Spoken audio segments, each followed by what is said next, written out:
Otehotnila som s mužom, ktorý bol mojím právoplatným manželom. Tak prečo ste sa vy dvaja rozišli? Udialo sa veľa nepekných vecí. Postupne sa to skomplikovalo až natoľko, že sme už spolu nedokázali ani komunikovať. Opustila si ho? Opustila. A tu sa pred ním ukrývaš? Kto to sem za tebou prišiel? Prišiel sem za mnou nejaký muž? Áno. Kto? Kto to bol, Leopardo?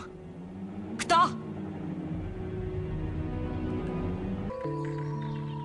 Nie, Lalia, neviem ti povedať, kto to bol. Seniora Lala ho pozná, hovorila s ním. Tak prečo mi nič nepovedala? Z toho, čo som vyrozumel, je to akýsi muž, ktorý ťa dobre pozná. Čoho sa bojíš? Keďže mi Lala nič nepovedala, mohol to byť on. A ja nechcem, aby vedel, kde sme. Nechcem, aby ma otec môjho dieťaťa našiel. Od Lali sa nič nedozvedel. Bola k nemu dosť nepríjemná. Na budúce ho odtiaľ to sám vykážem a už sa nikdy nevráti. Možno som ti to nemal hovoriť. Naopak, dobre, že to viem. Aspoň budem opatrnejšia. Aj ty si sa kvôli láske natrápil však. Áno, Lalia. Ten frustrovaný, zničený a zdivočený muž, ktorý tu sedí, je jej dielom. Aká bola? Popíš mi ju. Svojou podmaňujúcou zvodnosťou mi prenikla hlboko do duše a tak vždy dosiahla to, čo chcela. Tá žena je naozaj podmaňujúco krásna. Čo keby som ťa s ňou dnes večer zoznámil? Dnes večer nemôžem. S jedným známym advokátom ideme Gelse. Mal by jej pomáhať s rozvodom. Krása tej francúzsky ťa celkom uniesla, No, prirodzene. Veď uvidíš, keď ju spoznáš, dáš mi za pravdu. Vravel si, že sa volá... Yvette. A ako sa volá tá beštia, ktorá ti tak ublížila? Yvette.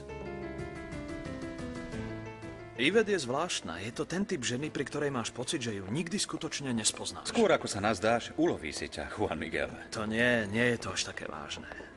Navyše, už nikdy sa do žiadnej nezamilujeme.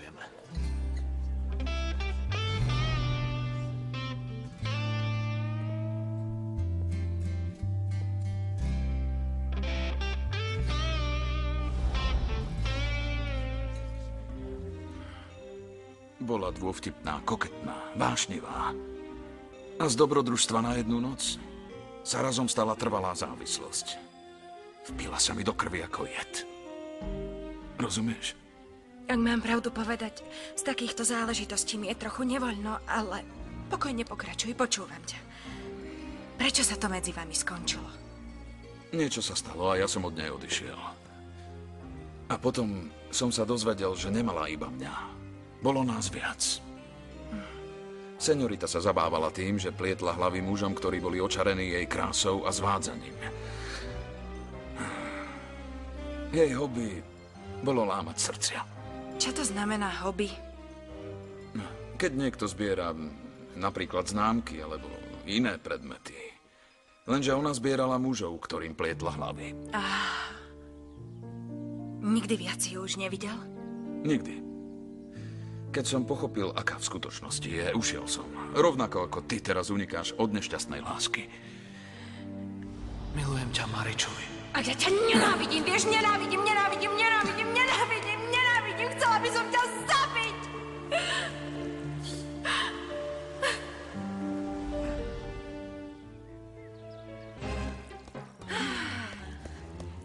Poď so mnou, Lala. Čo sa deje? No tak poďme, ideme, poď. Ale čo sa deje? Musíme sa veľmi vážne pozhovárať. Poďme, ideme. Kam a o čom a prečo? Prestaň mi konečne odporovať, Lala, počuješ? Nenechaj sa prosiť. Lenže ja nechcem. Lenže ja chcem. Poďme, ideme. Počuješ? A fazuľové struky? Na struky sa teraz vykašli a neštví ma, alebo zle pochodíš. Je ti to jasné? Tak poď už, prosím ťa.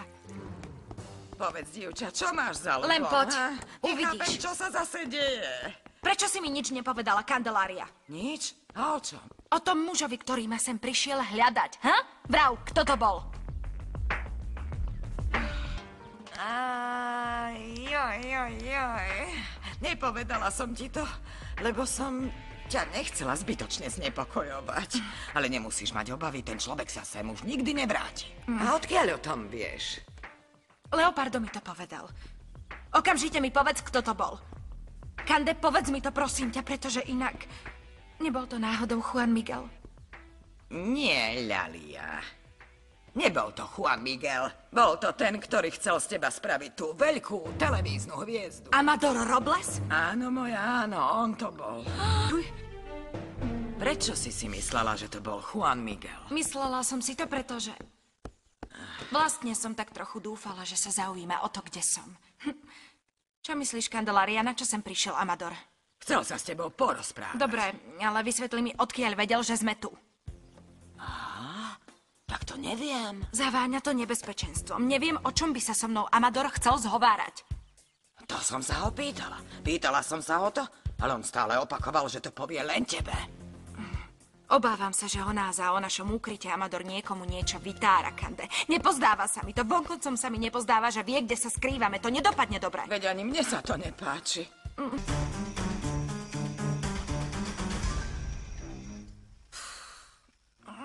Tá nečakaná Amadorová návšteva ma stále viac znepokojuje. Zaujímalo by ma, k tomu povedal, kde som. Ale čo môže mať ten slízky podliak zasa za ľubom? Ako mu všetkému to teraz povie, lenže ak sa to dozvie aj Juan Miguel, čo budem robiť? Čo? Nemám potuchy, neviem. Jednoducho neviem. A ty si kde bola? Odrazu som sa zobudila, a teba nikde. Dostala som na niečo chuť, tak som si zašla do kuchyne po maškrtu. Chceš? Áno, dám si celkom rada. Dobrý Daj si. nápad. Tak ako dlho si už v Mexiku? Dlho? Čím sa živíš? Čo robíš? Prečo si sem vlastne prišla? Laisse-moi être un peu plus mystérieuse, mon cher. Lebo žena, o ktorej vieš všetko, prestáva byť zaujímavá. Takže ty sa úmyselne tváriš takto záhadne? To preto, že chcem udržiavať tvoj záujem. Nepredpokladám, že by sa v tomto vzťahu niekto z nás začal nudiť. Je ne crois pas non plus. Nemyslel som to tak, ako to vyznelo. Vravím, že náš vzťah dlho nevydrží.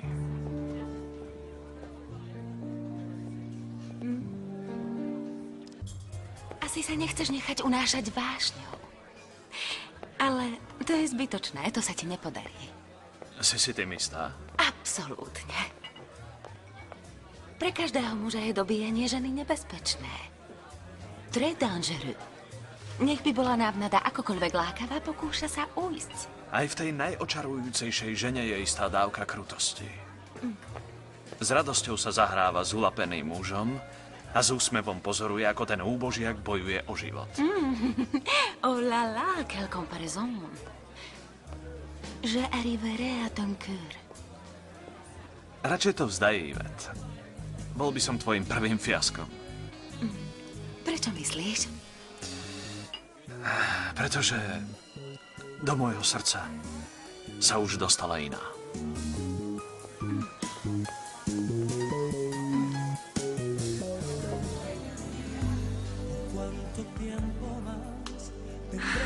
Dúfala som, že to bol Juan Miguel. Mala som strach, no zároveň som verila, že to bol on, kto si dal tú námahu a našiel ma. Prečo na ňo nemôžem zabudnúť? Prečo, Pane Bože, prečo?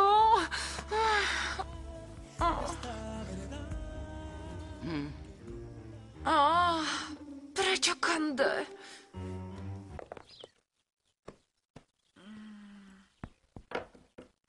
Asi iba takto si ich môžem obliecť. Inak to už nepôjde. Prišiel som sa rozlúčiť. Rozlúčiť. Už som si myslela, že si odišiel. Bez rozlúčenia? Nie, to teda nie.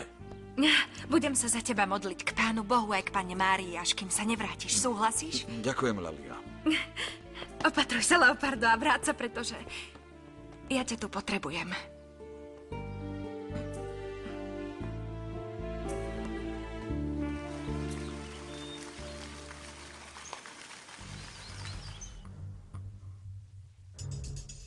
Nechápeš, že sa zahrávaš s ohňom, Viviana? Juan Miguel bude zúriť. Tvoj manžel s tebou nebude mať zľutovania, keď na to všetko príde. Juan Miguel? Smiem vojsť?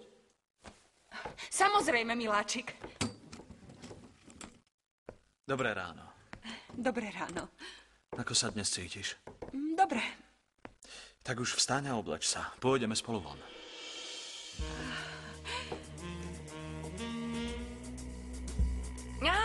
už viem, prečo sa tak rád preháňaš po nociach na koni, pretože sa ti páči, keď uháňaš ako šialený s vetrom vo vlasoch však. Ženieš ho dovtedy, kým nezačne zúriť. Prečo ťa to tak veľmi baví čeliť nebezpečenstvu? Ten dobytok určite povedieš sám, lebo vieš, aké je to nebezpečné. Mám pravdu? Samozrejme, že áno, nič mi nehovor. A možno, že to robíš preto, lebo dúfáš, že z toho raz nevyviazneš. Lenže ja chcem, aby si sa vrátil. Takže sa prosím ťa vráť, Leopardo. Tentokrát život riskovať nebudem. To ti sľubujem, Lalia. S Bohom. S Bohom.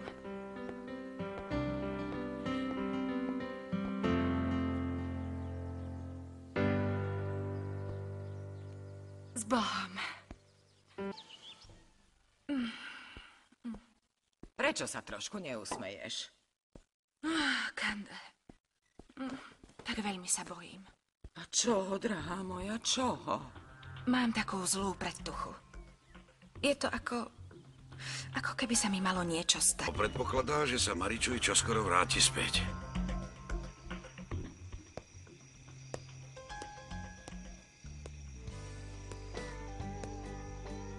Pane Bože, cítim sa tak hrozne a zároveň som taká nepokojná, ako...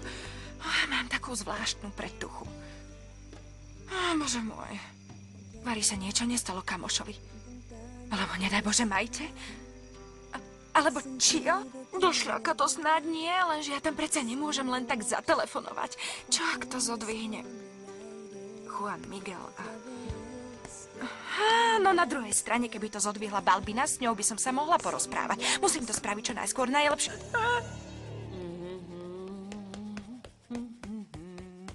Doňa Mika, chcem vás o niečo požiadať. Čo je? Počúvam, Lelia. Nebuď taká prekvapená. Kandelária, pardon, Lala, mi už povedala, že ti Omar si to daroval tie najkrajšie lelie z rokliny. A vtedy ti zišlo na meno, ha? Áno, tak to je to lepšie. Nož. Lenže ja som vám prišla povedať niečo iné. Viete, som akási nervózna. Prečo? To práve neviem, ale mám nejaké nepríjemné tušenie a chcela som sa spýtať. Či by som si mohla zatelefonovať? Viete, chcela by som zavolať do domu, kde žije môj psík kamoš a zistiť, či sa mu niečo nestalo. Tvoj kamoš? Áno, tak sa volá. Samozrejme, dcerka. Budeš volať do Mexika? Áno. Dobre. Hneď teraz ti na nejaký papierik napíšem, ako musíš postupovať, aby si sa dovolala do Mexika. Vydrž, kým nájdem nejaký papierik. Papierik. Vivianu by som chcel zhypnotizovať. V hypnóze začne hovoriť a ja tak zistím, odkiaľ pochádza jej amnézia a čo robila v čase, keď bola nezvestná. Jedine tak môžem zistiť, čo sa stalo. No keďže sa nechce dať presvedčiť, potrebujem, aby ste mi pomohli. Dobre, ale sám dobre viete, aká je Viviana. Je neoblomná. Hoci o to požiadam, nemôžem vám slúbiť, že ma poslúchne. V každom prípade skôr poslúchne vás ako mňa. Prosím vás, odporúčte jej to. Tvrdí, že je v poriadku, ale podľa mňa je každým dňom nervóznejšia a podráždenejšia. Dobre, ubezpečujem vás, že urobím všetko, čo bude v mojich silách. Ďakujem vám. Nie je za čo. A ešte čosi. Viviana vybrala z banky dosť vysokú sumu peňazí. Neviete, na čo ich potrebovala? Takže vy neviete, na čo Viviana tie peniaze vybrala? Nie. Nie, to naozaj neviem. Netuším, ja... Nechcem kontrolovať Vivianine výdaje, ale v stave, v akom sa momentálne nachádza, by bolo dobre preveriť, na čo tie peniaze použila. Spýtate sa jej na to? Prosím vás. Áno, isté. Ja sa jej spýtam.